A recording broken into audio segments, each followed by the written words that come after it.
안녕하세요. 김대영의 혈액사랑 혈액내과 전문의 김대영 교수입니다.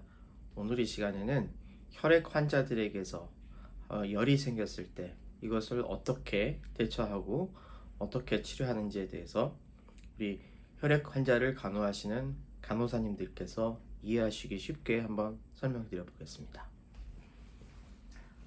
우리가 혈액 환자는 사실 여러 가지 이유 때문에 호중구가 많이 떨어져 있습니다. 원래 혈액질환, 특히 백혈병, 림프종 이런 병에서 병 자체가 골수를 침범해 있어서 백혈구를 만드는 기능이 떨어져 있기도 하고요. 그래서 처음부터 백혈구 그리고 호중구가 떨어져 있는 경우도 많이 있습니다. 또 처음에는 떨어져 있지 않다 하더라도 대개 혈액 환자에게서 사용하는 항암제는 일반 종양 환자에서 사용하는 항암제에 비해서 그 용량이나 강도가 훨씬 더 강력하기 때문에 그러한 항암제의 영향으로 인해서 골수 기능이 떨어지면서, 즉 골수 억제가 되면서 호중구가 감소하는 그러한 확률이 훨씬 더 높아집니다. 그래서 호중구가 감소했다라는 것을 저희가 보통 기준으로 얼마를 삼냐면은 호중구 숫자로 해서 1000개 미만이 호중구 감소증이 있다 그렇게 얘기를 하는데, 실제 우리에게 더 의미가 있는 것은 호중계가 500개가 이하로 떨어졌을 때는 좀 더 심각한 수준으로 봅니다. 근데 어쨌든 정의상 호중구 감소증이라는 것은 1000개 미만으로 떨어졌을 때를 의미를 합니다.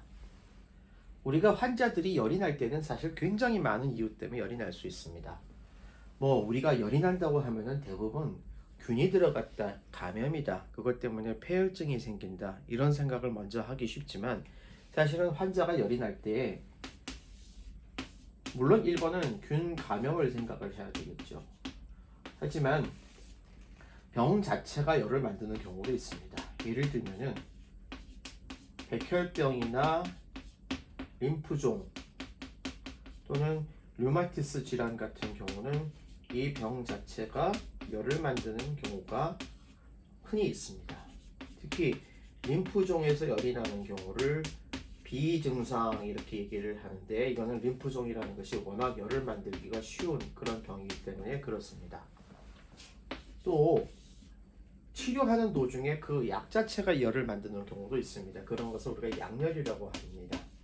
이 약열을 흔히 일으키는 것 중에서는 저희가 항암제로 사용하는 것 중에서 시타라빈이라는 항암제가 있는데, 이 시타라빈도 약열을 잘 일으키는 것으로 알려져 있고요.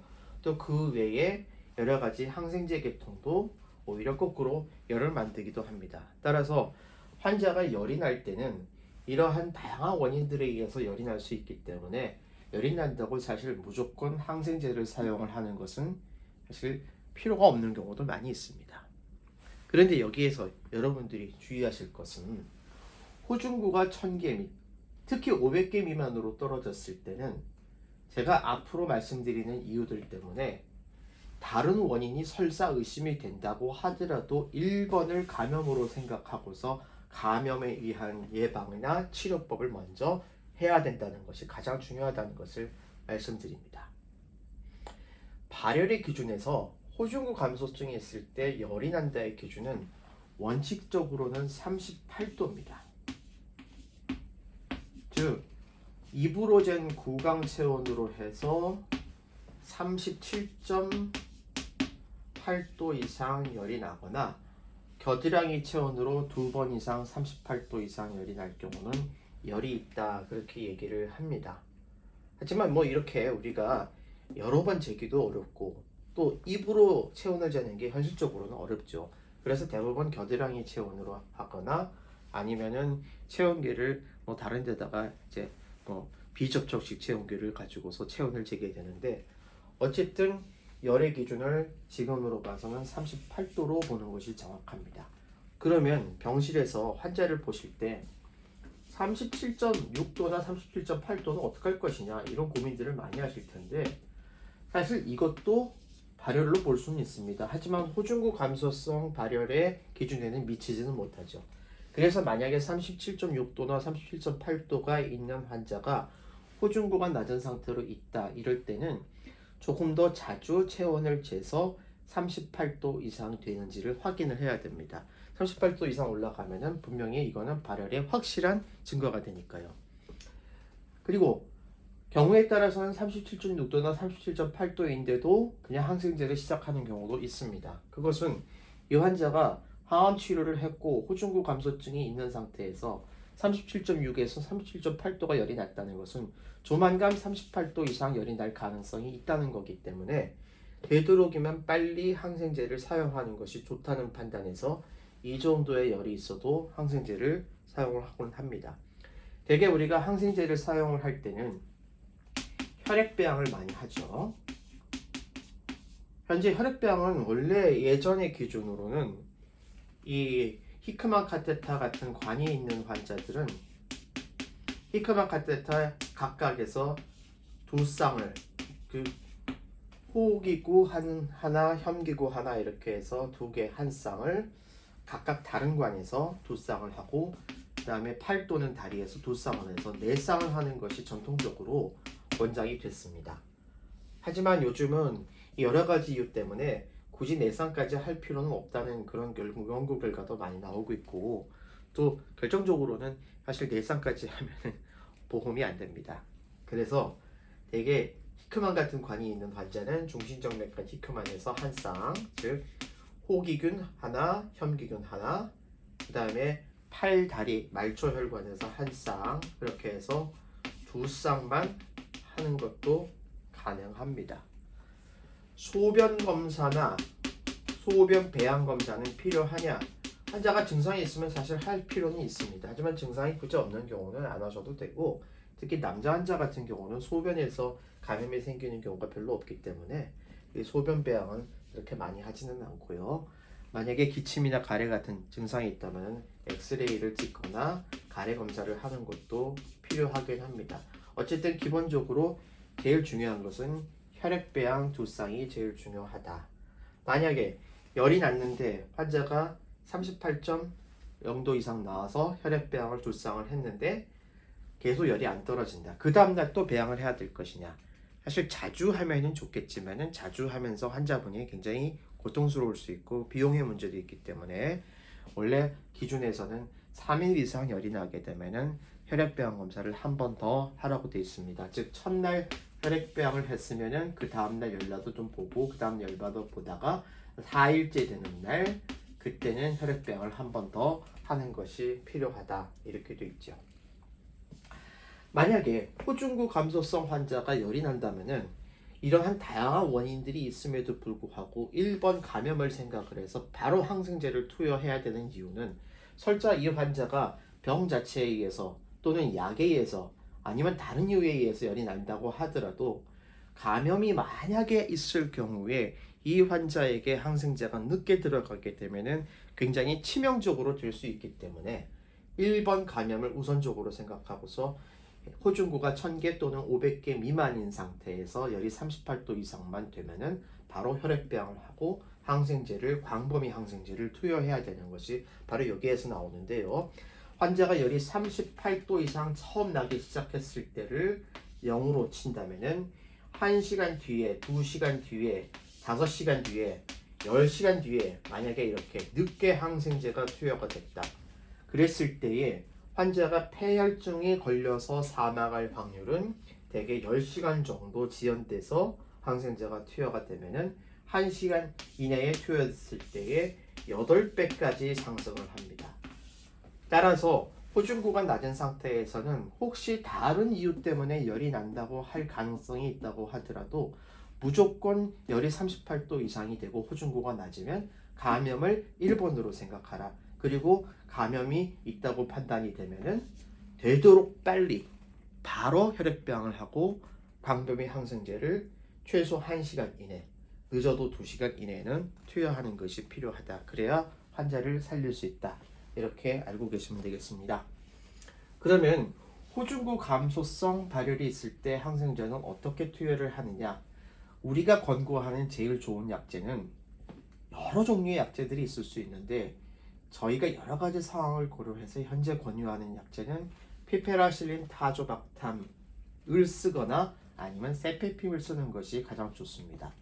물론 이 가이드라인에서는 이 약 외에도 퀴놀론 계통의 시프로프록사신이나 레보프록사신을 써도 된다고 돼 있고, 또는 이 메로페넴이나 이미페넴을 써도 된다고 돼 있지만은 처음부터 메로페넴, 이미페넴을 쓸 경우에는 항생제에 대한 내성이 증가하기 쉽고요. 또 피페라실린 다조박탐이나 세페핀만으로도 충분히 광범위하게 균을 커버할 수 있어서 대부분 이 두 가지 약제 중에서 하나를 선호해서 투여를 하게 됩니다. 이때 왜 이 두 가지 약제를 고르게 되냐면은 보통 이렇게 호중구 감소성 환자가 열이 나기 시작을 할 때에 열이 날 수 있는 그 균이 들어가는 통로는 대개 우리 입에서부터 항문까지 긴 소화기관을 그 소화기관통의 관에 있는 그람 양성균보다는 음성균이 더 문제가 되기 때문에 이렇게 그람 음성균을 커버할 수 있는 항생제를 사용을 합니다. 실제 그람 음성균에 대한 폐혈증이 훨씬 더 많고요. 국내에서는 약 2대1 정도로 그람 음성균이 훨씬 많고, 그람 음성균에서 나오는 그러한 여러 가지 독소들에 의해서 환자가 폐혈증으로 될 가능성, 폐혈성 쇼크로 갈 가능성이 양성균에 비해서 몇 배로 더 크기 때문에 처음에는 무조건 그람 음성균을 커버할 수 있는 이런 항생제를 씁니다. 그람 음성균이라고 하면은 이콜라이라든지 슈도모나스라든지 이런 균들이 좀 있습니다. 또는 클렙시알라라든지 이런 여러 가지 그런 음성균들이 있고, 이게 다 우리 몸에 입에서부터 대장까지 상주하는 정상균들인데, 이게 우리 몸에 호중구가 떨어지고 감염력에 대한 저항이 약해지고 항암제를 쓰게 되면은 입에서부터 소화기 계통까지를 보호해주는 점막들이 손상이 되면서 점막을 뚫고 균이 들어가서 혈관 속으로 파고 들어갈 수 있는 그러한 가능성을 높여주기 때문에, 그래서 이러한 균들에 대한 대비를 하기 위해서 대개 이런 항생제를 씁니다. 그리고 대개 이 항생제를 쓸 때는 GCSF, 즉 호중구를 올려주기 위한 백혈구 촉진제라는 약을 쓰는데, 이 백혈구 촉진제에는 류코스팀이라는 약도 있고요, 필글라스팀이라는 약도 있고요, 레노글라스팀이라는 약도 있습니다. 사실 어떤 약을 쓰든지 큰 차이는 없습니다. 어쨌든 이러한 약제들을 써서 백혈구를 올려줘서 되도록이면 빨리 백혈구를 회복하게 하는 것이 이러한 호중구 감소성 하에서의 감염을 극복하는 데 도움이 되기 때문에 대개 이런 GCSF를 같이 투여를 합니다. 그리고 3일에서 5일 정도 경과를 봐서 열이 떨어지면 다행인데, 만약에 혈액 환자가 3일에서 5일까지를 기다려 봤는데도 열이 안 떨어진다. 그러면 그 다음에는 어떻게 하느냐?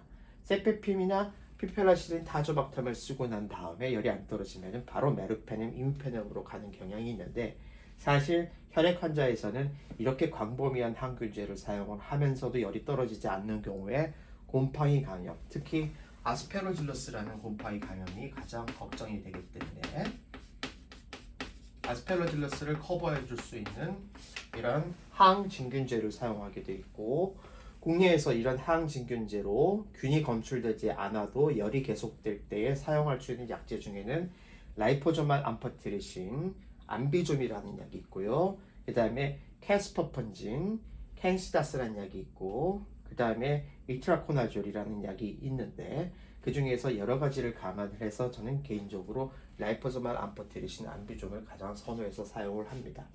보험 기준은 보통 이렇게 광범위한 항생제를 사용하고 3일 이상 열이 떨어지지 않았을 때는 바로 이 약을 투여를 했을 때 보험이 될 수 있기 때문에 대개 이 약제를 바로 3일 이후에 투여를 하고요. 물론 이 약제 투여하기 전에 혈액배양 검사를 하고 투여를 하면 더 좋겠죠. 만약에 이렇게까지 했는데도 호중구가 아직 회복이 되지 않고 열이 떨어지지 않는다. 그럴 때는 앞에 여러 번 혈액배양 검사한 것을 확인을 해서, 만약 배양 검사에서 이러한 세페핌이나 피페라실린 다조박탐에 잘 듣지 않는 ESBL과 같은 균이 자란다든지, 또는 내성을 가진 균이 자란다든지, 아니면 원인 자체가 그람 음성균이 아니라 그람 양성균이었다든지, 이러할 경우에는 이렇게 이 세페핌, 피페라실린 다조박탐을 메로페넴이나 이미페넴으로 바꿔서 쓰기도 하고, 또는 gram 음성균이 나왔을 때는 기존에 쓰던 세페핀, 피페라신, 다조박탐에다가 방코마이신을 추가해서 투여를 하기도 합니다. 이때 우리가 제일 중요한 것은 항생제를 쓰고 있음에도 열이 떨어지지 않는 경우인데, 왜 항생제를 쓰고 있어도 열이 떨어지지 않는가? 사실 우리 몸에서 균을 없애는 중요한 두 가지의 메커니즘은, 첫 번째는 면역이고 두 번째는 항생제입니다. 즉 항생제를 아무리 좋은 걸 골라 쓴다고 하더라도 항생제는 균을 약화시키고 무력화시킨 상태에서 그 다음에 그 균을 없애는 게 호중구, 즉 면역세포인데, 이런 면역세포가 없는 상태, 거의 제로에 가까운 상태에서는 아무리 항생제가 잘 들어도 이런 균의 활동을 통제할 수가 없는 거죠. 그래서 이런 호중구 감소성 환자의 열을 우리가 조절할 때 가장 중요한 대원칙은, 열을 떨어뜨리는 게 목적이 아니고 열이 나고 있어도 환자가 폐혈성 쇼크나 혈압이 떨어지거나 호흡이 가빠지는 이런 폐혈성 쇼크 상태까지 가는 것을 막는 상태에서 되도록 호중구가 올라갈 때까지 최대한 시간을 끌면서 호중구를 빨리 올리기 위한 여러 가지 치료를 하는 것이 가장 중요하다는 것이죠. 그래서 이러한 다양한 항생제를 쓰고 있음에도 열이 떨어지지 않을 때 절대 당황하실 필요가 없고, 충분한 항생제를 사용하고 있고 우리가 적절하게 바이탈 사인을 잘 체크하면서 환자가 안정되어 있는지를 본다면 열이 나도 크게 걱정은 안 하셔도 된다, 이렇게 말씀을 드리고 싶습니다. 병동에서 열이 난다고 할 때 제일 고민스러운 게 또 해열제를 줄까 말지가 그게 고민스러우시죠. 병동에서 주는 해열제 굉장히 많습니다. 아세타미노펜도 줄 수 있고요, 주사 형태의 아세트펜이라든지 이런 약제들도 줄 수 있고, 때로는 그것보다 좀 더 강력한 해열제를 줄 수도 있습니다. 해열제가 PRN으로 되는 경우도 이거를 줘야 될까 말아야 될까 고민하는 경우도 있고, PRN이 하루에 4번까지 4시간 간격으로 주라고 되어 있는데 과연 몇 번까지 줘야 될까? 또 해열제를 줬는데도 또 열이 안 떨어지면 어떻게 해야 될까? 또는 하루에 4번까지 다 줬는데 그래도 열이 난다, 그러면 어떻게 해야 될까? 고민스러울 때가 많습니다. 예전에 제가 레지던트 때는요, 어떻게 배웠었냐면요, 열이 난다고 해서 해열제를 주지는 않아도 된다. 즉 환자가 열이 난다는 것은 전반적인 면역 반응에 의한 반응이기 때문에 열이 나서 해열제를 주는 것을 오히려 하게 되면은 이게 감염이 조절이 되고 있는지 아닌지 알 수가 없었기 때문에 주지 말라라고 배웠던 그런 경험도 있습니다. 하지만 사실 환자가 열이 나는데 열 나는 것 때문에 힘들어하면은 해열제를 안 드리기는 어렵죠. 그걸 보고 있는 간호사님들도 굉장히 마음이 괴로울 겁니다. 그럴 때 판단은, 열이 나면서 환자가 심하게 초화하거나 열 나는 것 때문에 힘들어하면 주시고, 열이 나는데 나 열 나는지 잘 모르겠는데요, 불편함이 없는데요, 그러면은 조금 두고 보셔도 됩니다. 그래서 사실 그 판단이 어려울 때가 많습니다. 그래서 그럴 때는 담당 교수님한테 물어보시면 됩니다. 네, 정리하겠습니다. 우리 혈액 환자, 특히 혈액암 환자가 항암 치료하고 있는 동안에 발열이 있다, 감염에 대해서 어떻게 조절을 하느냐. 중요한 것은 호중구 숫자다. 호중구 숫자가 1000개 미만, 특히 500개 미만일 때는 감염을 굉장히 조심해야 된다.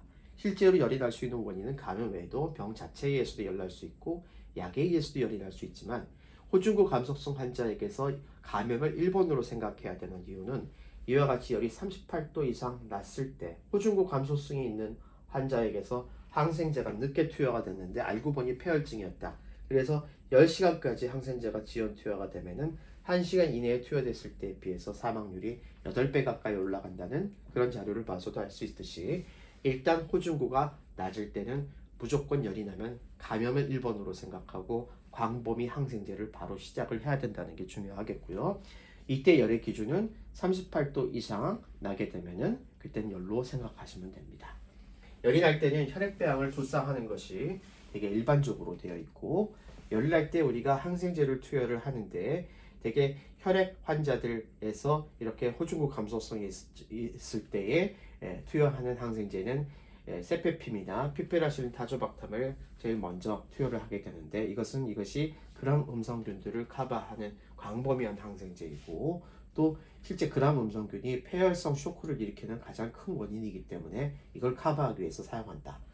그리고 그 동시에 GCSF를 써서 백혈구를 올려주기 위한 노력을 한다. 그런데 3일에서 5일까지 지났을 때, 보험 기준에서는 3일까지 지났는데도 열이 안 떨어지면은 그때는 곰팡이 감염, 특히 아스페실러스라는 곰팡이 감염이 가장 무섭기 때문에 라이포소말 암포테리신이나 캔시다스 또는 이트라코나졸과 같은 약을 써서 곰팡이 감염까지 커버해주고 혈액대항을 하면서 나온 결과들을 종합을 해서 또는 열이 그 이후에도 안 떨어질 때는 메르페닌, 이뮤페놀로 바꾸거나 또는 그람 양성균이 나오면은 방코마이신을 추가할 수 있다. 또 열이 났을 때 무조건 해열제를 쓸 필요는 없고 열이 나면서 환자가 힘들어하고 증상이 있을 때 해열제를 주어진 조건 하에서 환자의 증상을 조절하기 위해서 투여하는 것은 가능하다. 이렇게 설명드릴 수 있겠습니다. 네, 오늘도 혈액질환으로 치료받으시는 저희 환우분들과 그 가족들에게 항상 건강과 행복을 기원합니다. 그리고 이 시간에도 병동에서 혈액 환자들을 지키며 치료하고 계시는 저희 간호사님들께 무한한 존경과 감사를 드립니다. 감사합니다.